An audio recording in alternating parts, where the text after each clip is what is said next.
Perkenalkan, nama saya Agus Salim, Sarjana Pendidikan Islam, guru SMA 1 Batang, mata pelajaran Pendidikan Agama Islam, dan juga mahasiswa PPG dalam jabatan UIN Kiai Haji Abdul Rahman Wahid Pekalongan akan mempersembahkan video uji kinerja dalam mata pelajaran PAI kelas 12 dengan materi qadha dan qadar. Untuk itu selamat menyaksikan. Assalamualaikum warahmatullahi wabarakatuh. Waalaikumsalam warahmatullahi wabarakatuh. Mana kabarnya anak-anak? Alhamdulillah luar biasa, tetap semangat. Allahu Akbar. Yes. Tangan depan.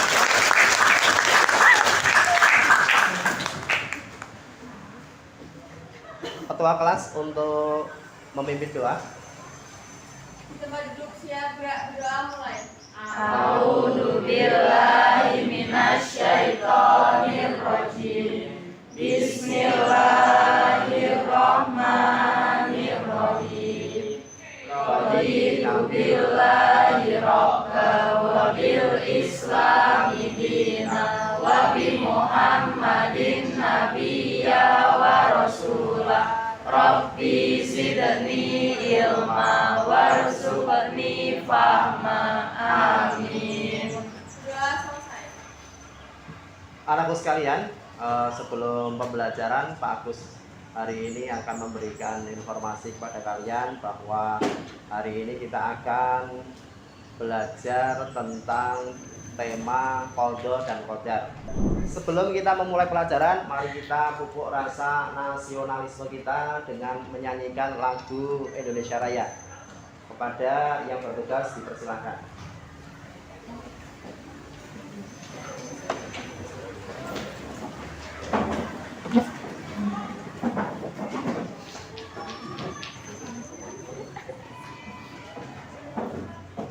Hiduplah Indonesia Raya, Indonesia tanah airku, tanah tumpah darah.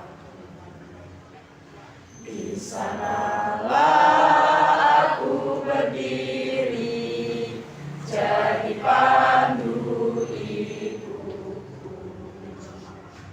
Indonesia kebangsaanku, bangsa dan tanah airku. Marilah kita berseru, Indonesia bersatu. Hiduplah tanahku, hiduplah negeriku, bangsaku, rakyatku semuanya. Bangunlah jiwanya, bangunlah badannya untuk Indonesia Raya. Indonesia Raya, merdeka, merdeka, tanahku, negeriku yang ku cinta.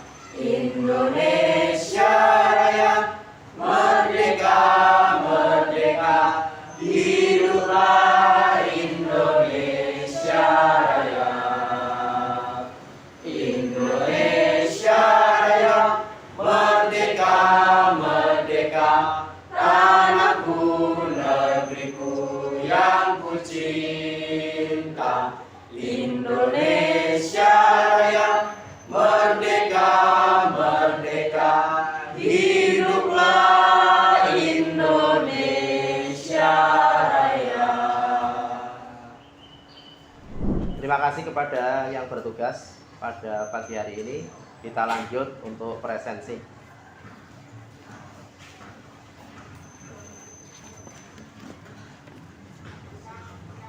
Yang pertama, Adam Abdul Malik. Aditya Fajar, Agnesia, Amalia, Akila, Az-Zahra, Wisma, Cindy, Dharma, Dianur, Dinda, Eka, Aisyah, Farhan, Firsila, Hanif, Hanifah, Hunta, Intan, Resti, Khairunisa, Hadirah Pak. Mufrodah, Khairul Royan, Naila, Naswa, Nova, Pradita, Prima Dina, Kori, Rintan, Riswanda, Septiana, Sabrina, Trajang, Trinugroho. Terima kasih. Dibuka halaman 45, kita tadarus bersama. 1, 2, 3.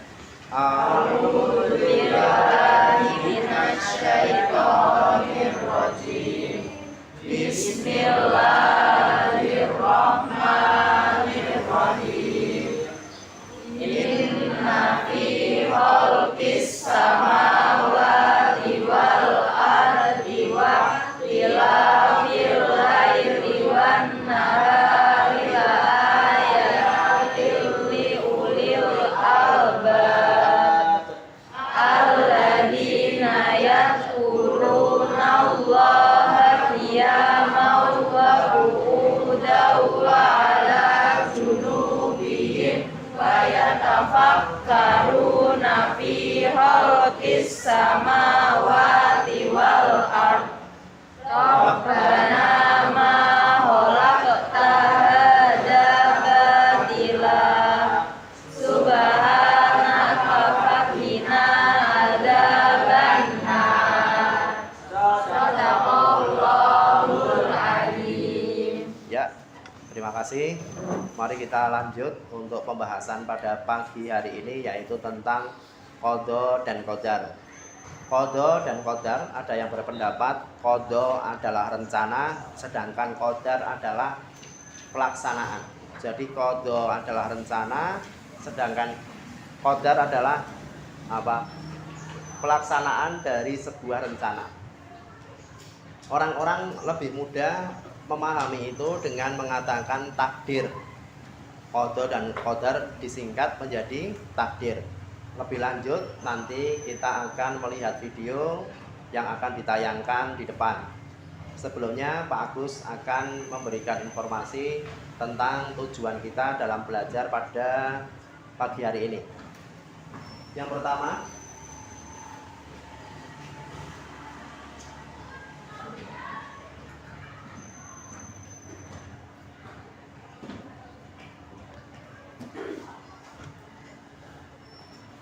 di sini tentang rencana pelaksanaan pembelajaran. Nanti ada 3 kali 45 menit untuk alokasi waktu. Pertemuan yang pertama ini tentang materi iman kepada qada dan qadar. Tujuannya adalah menjelaskan makna beriman kepada qada dan qadar, mengidentifikasi tanda-tanda qada dan qadar, mengidentifikasi dalil-dalil yang berkaitan dengan qada dan qadar, menjelaskan dalil-dalil yang berkaitan dengan qada dan qadar, mengidentifikasi hikmah dan manfaat beriman kepada qada dan qadar, dan menjelaskan hikmah dan manfaat beriman kepada qada dan qadar. Itu saja untuk pagi hari ini. Nanti kita lihat videonya bersama-sama. Setelah melihat video, nanti kita akan bersama-sama berdiskusi lebih lanjut tentang qada dan qadar. Selamat menyaksikan. Qada dan qadar atau takdir berasal dari bahasa Arab. Qada secara bahasa berarti ketetapan, ketentuan, ukuran, takaran atau sifat. Qada secara istilah yakni ketetapan Allah yang tercatat di Lauhul Mahfuz sejak zaman azali. Ketetapan ini sesuai dengan kehendaknya dan berlaku untuk seluruh makhluk atau alam semesta. Adapun qadar atau takdir secara bahasa berarti ketetapan yang telah terjadi atau keputusan yang ditetapkan. Qadar atau takdir secara istilah adalah ketetapan atau keputusan Allah yang memiliki sifat maha kuasa atau qadir atas segala ciptaannya, baik berupa takdir yang baik maupun takdir yang buruk. Ciptaan Allah ada kalanya terwujud setelah melalui proses alam atau mengikuti hukum sebab akibat, seperti wujudnya anak karena adanya orang tua dan wujudnya harta benda karena hasil usaha manusia.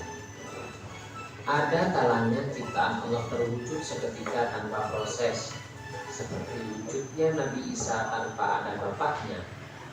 Wujud mukjizat Nabi Isa menghidupkan orang yang telah meninggal dunia karena sudah menjadi perintah Allah.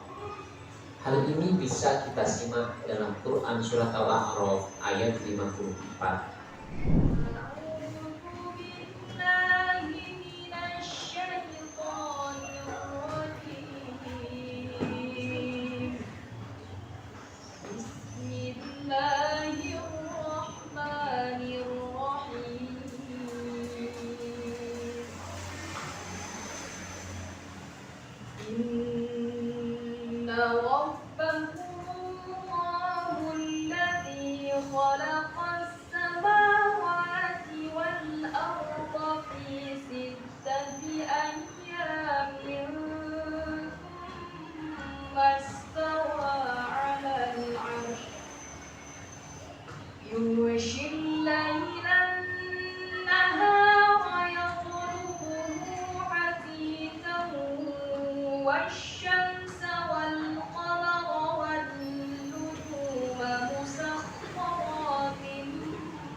Dengan kata lain, qadar dan takdir merupakan perwujudan atau realisasi dari qadar.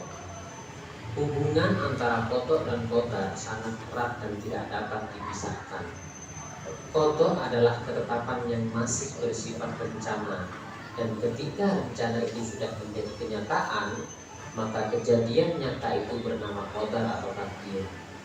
Dalam kehidupan sehari-hari, kita terbiasa menggunakan kata-kata takdir, padahal yang dimaksud adalah qada dan qadar. Sedangkan takdir itu sendiri terbagi ke dalam dua hal. Pertama, takdir mubrom. Takdir mubrom ialah takdir atau ketetapan Allah yang tidak dapat diubah atau tidak dapat diubah oleh siapapun. Contoh takdir mubrom ialah setiap makhluk pasti akan mengalami mati. Contoh lain misalnya, manusia pasti mempunyai akal, pikiran, dan perasaan. Yang kedua, takdir mu'allaq. Takdir mu'allaq ialah takdir yang masih dapat diubah melalui usaha manusia. Setiap hamba diberi peluang atau kesempatan oleh Allah untuk berusaha mengubah keadaan dirinya menjadi lebih baik. Contoh takdir mu'allaq misalkan, Hasan dilahirkan dalam keluarga yang sederhana. Ia ingin melanjutkan pendidikan ke jenjang yang lebih tinggi. Akan tetapi, ia menyadari bahwa penghasilan orang tuanya sangatlah terbatas, sehingga ia mencari cara agar cita-citanya dapat tercapai. Ia belajar dengan tekun sehingga meraih prestasi tinggi dan mendapatkan beasiswa untuk melanjutkan ke perguruan tinggi. Di tempatnya ia kuliah, ia masih tetap rajin belajar sehingga ia kembali mendapatkan beasiswa. Bahkan ia mendapatkan tawaran pekerjaan dan posisi yang cukup tinggi. Saat ini ia dapat hidup lebih layak daripada orang tuanya karena ia mau mengadakan perubahan baik untuk dirinya sendiri maupun bagi keluarganya. Dua hal lain yang berkaitan dengan takdir yakni ikhtiar dan tawakal. Takdir, ikhtiar, dan tawakal adalah tiga hal yang sulit untuk dipisah-pisahkan. Dengan kemahakuasaannya, Allah menciptakan undang-undang, peraturan, dan hukum yang tidak dapat diubah oleh siapapun. Sementara itu, manusia diberi kebebasan untuk memilih dan diberi hak untuk bekerja dan berusaha demi mewujudkan pilihannya. Akan tetapi, setiap manusia tidak dapat dan tidak dibenarkan memaksakan kehendak kepada Allah untuk mewujudkan keinginannya. Bertawakal bukan berarti bahwa seseorang hanya diam dan bertopang dagu tanpa bekerja. Orang yang sudah menentukan pilihan dan cita-citanya tanpa mau bekerja hanya akan menjadi lamunan atau khayalan semata karena itu tidak akan pernah terlaksana. Oleh karena itu, sebagai penghayatan terhadap keyakinan akan takdir, ikhtiar, dan tawakal, maka kewajiban kita memilih segala hal yang baik. Adapun ukuran mengenai baik dan buruknya adalah norma yang tercantum pada Al-Quran dan hadis. Senantiasa tekun, bersungguh-sungguh dalam bekerja sesuai dengan kemampuan, bertawakal, berdoa, tidak sombong atau tidak lupa diri. Pertama, mendorong kemajuan dan kemakmuran. Yang kedua, menghindari sifat sombong. Yang ketiga, melatih berhusnudzon kepada siapapun. Yang keempat, melatih kesabaran diri. Serta yang kelima, terhindar dari sifat ragu dan penakut. Beberapa perilaku mulia yang mencerminkan iman kepada qada dan qadar adalah sebagai berikut. Pertama, yakin terhadap qada dan qadar dari Allah, karena pada hakikatnya qada dan qadar tersebut sangat logis. Yang kedua, pemahaman yang menyeluruh mengenai qada dan qadar akan melahirkan pribadi yang mau bekerja keras dalam meraih sesuatu. Yang ketiga, Allah tidak akan menyalahi hukumnya, sehingga manusia harus yakin akan kekuasaannya atas hidup dan kehidupan dirinya. Yang keempat, kita tidak boleh sombong apabila kita berhasil meraih sesuatu, karena semua itu tidak semata-mata atas usaha kita sendiri. Yang kelima, tidak boleh putus asa karena senantiasa husnudzon kepada keadilan Allah. Yang keenam, mampu menyusun strategi khususnya dalam hal pekerjaan sehingga hasilnya efektif dan efisien. Serta yang ketujuh, bersyukur apabila memperoleh rezeki apapun dan senantiasa bersabar dalam mendapati ujian dan musibah. Hikmah yang dapat dipetik sebagai pelajaran tentang iman kepada qada dan qadar adalah sebagai berikut. Pertama, Allah telah menggariskan hukumnya dalam qada dan qadar. Dengan pemahaman yang benar, kita akan memiliki prasangka buruk. Yang ketiga, kita bisa menyadari bahwa Allah telah membekali manusia dengan berbagai perangkat untuk kehidupannya.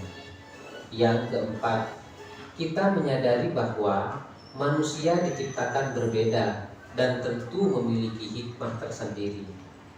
Yang kelima, dengan memahami qada dan qadar, kita dapat menyadari bahwa segala yang diciptakan dan yang terjadi di dunia ini tidak pernah luput dari kekuasaannya. Yang keenam, manusia berhak memilih untuk melakukan sesuatu. Yang ketujuh, keberhasilan atau kesuksesan bukan sebuah khayalan, karena jika kita mau berusaha, Allah pasti akan membuka jalannya. Yang kedelapan, mampu membedakan antara jalan yang baik dan jalan yang turun. Yang kesembilan, menjadi pribadi yang tidak pernah berputus asa atau lupa diri. Serta yang kesepuluh, Allah tidak pernah menjadikan sesuatu dengan sia-sia. Oleh karena itu, manusia tinggal mempergunakan karunia tersebut dengan maksimal dan sebaik-baiknya.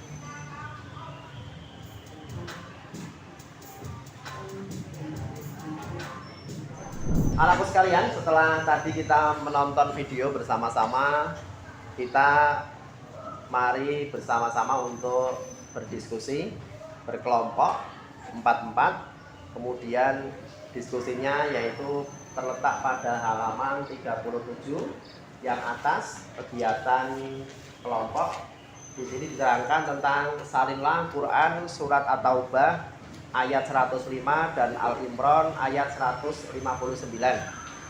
Lengkapi dengan terjemahannya dan jelaskan isi kandungannya.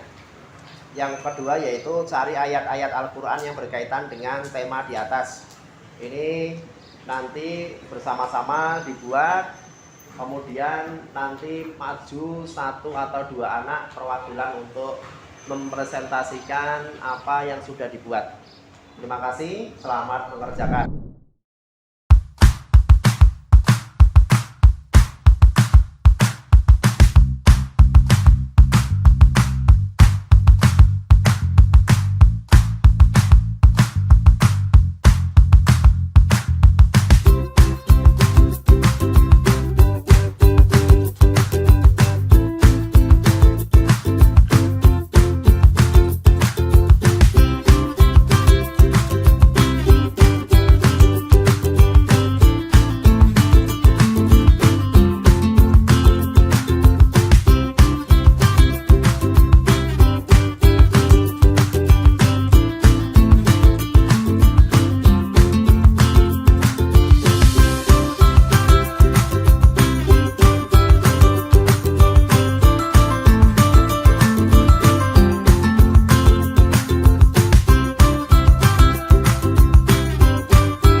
Oke, kita akan melihat hasil dari teman kita dari perwakilan kelompok 1 kepada Mbak Ayara, dipersilakan.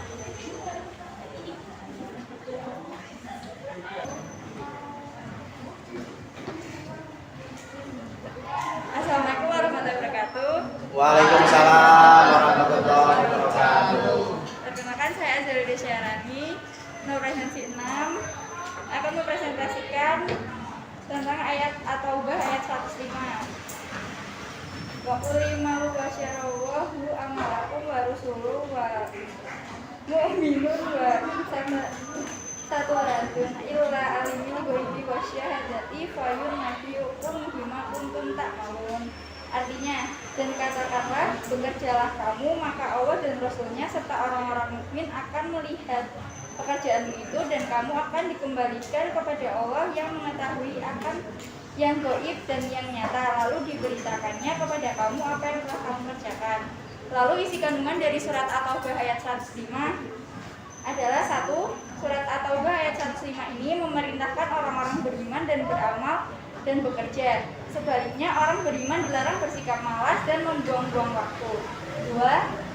Allah melihat dan menilai setiap amal hambanya, karenanya setiap amal harus dilakukan dengan ikhlas karena ria dan berharap pujian manusia. Inilah etos kerja muslim.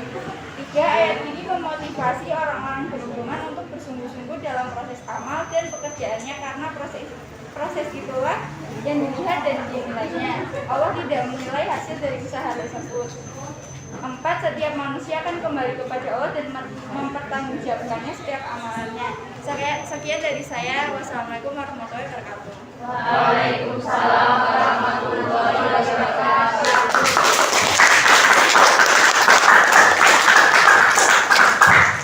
Terima kasih kepada Mbak Ayara atas presentasinya. Tadi sudah lengkap sekali untuk hasil dari kelompok 1. Berikutnya dari kelompok 2 kepada Mas Aditya, dipersilahkan maju ke depan.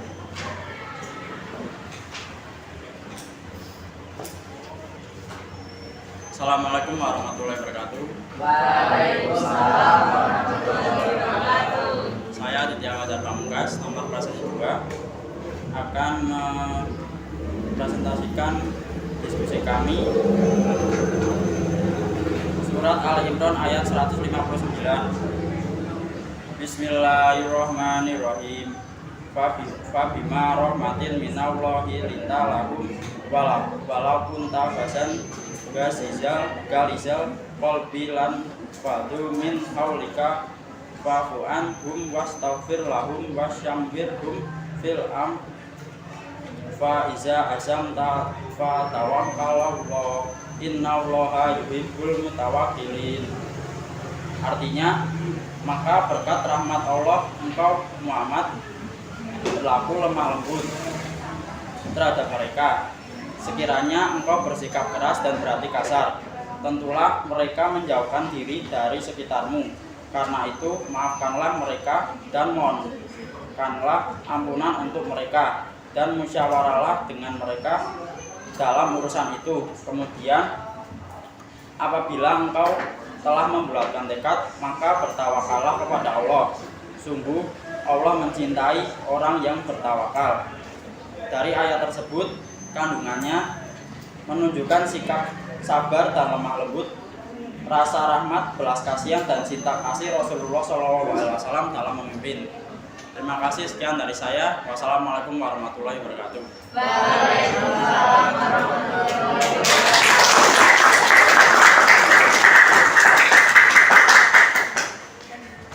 Terima kasih kepada Mas Aditya atas presentasinya dari kelompok 2. Pak Agus akan menambahi bahwa tadi qadha dan qadar adalah sebuah proses di mana ada qadha dan qadar. Qadha itu tadi yang pertama adalah sebuah catatan di Lauhil Mahfuz yang belum terjadi, sedangkan qadar yaitu adalah realisasi dari qadha. Orang yang seperti kaum Jabariyah yang mengatakan bahwa kita tidak bisa apa-apa, semua adalah ketentuan Allah, mereka berpangku tangan. Atau Qadariyah mengatakan seakan-akan semua itu adalah hasil karya sendiri. Tapi kita itu adalah golongan ahlu sunnah wal jamaah. Kita itu adalah berdoa dan berusaha. Jadi ada doa dan usaha. Tidak hanya doa saja atau usaha saja, tapi dua-duanya yaitu dilaksanakan. Berdoa dan usaha itu adalah jalan yang benar, bukan hanya berdoa saja atau berusaha saja. Anak-anakku sekalian, alhamdulillah pembelajaran pada pagi hari ini sudah selesai.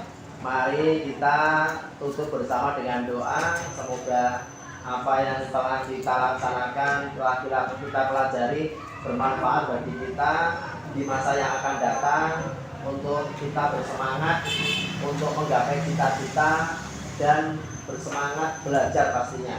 Mari bersama-sama berdoa, disiapkan oleh ketua kelas. Teman duduk siap, berdoa mulai. A'udzubillahiminasyaitonirrajim. Bismillahirrahmanirrahim.